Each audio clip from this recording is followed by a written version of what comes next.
mas masarap ang two fingers. Okay, bago nyo ako i-report sa MTRCB, kung meron pa bang MTRCB.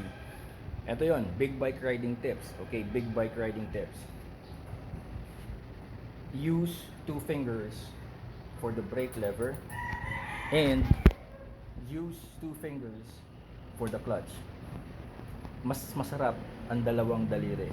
Okay, so again, welcome to Big Bike Riding Tips.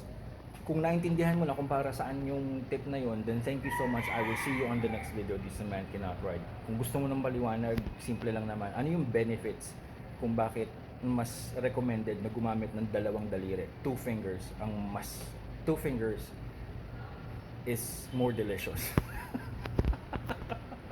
Okay, pasensya na. Now, una, sabihin ko na lang muna na wala naman talagang, kumbaga, there's really no, kumbaga, it doesn't really matter kung how many fingers you're using for the controls. It's all about the technique. Yun nga lang, ang paggamit ng apat na daliri o tatlong daliri, nagke-create yan ng hindi kagandahang habits sa mga new riders, lalo na sa mga big bike riders. Okay, ano yung muna yung mga disadvantages? Kapag four fingers ang ginagamit mo sa preno, overwhelm yung pressure. Ngayon, kung beginner ka, nire-recommend na gumamit ng four fingers kasi hindi ka pa sanay eh.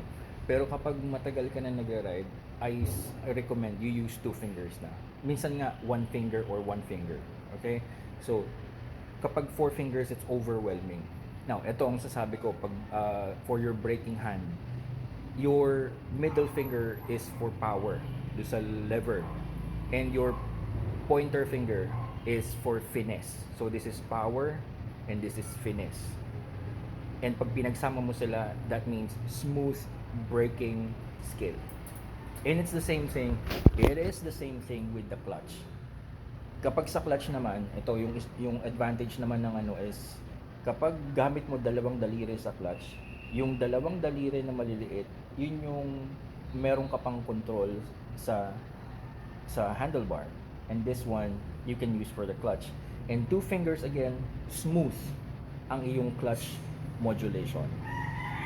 Ngayon, kung naiintindihan mo kung para saan yung smooth modulation at kung para saan yung smooth braking skills, then you are a better rider than me. Kung naiintindihan mo na yun, congratulations, good job. Okay, idol kita. Ngayon, para dun sa iba, again, kailangan nating ma-develop yung habit of smooth inputs.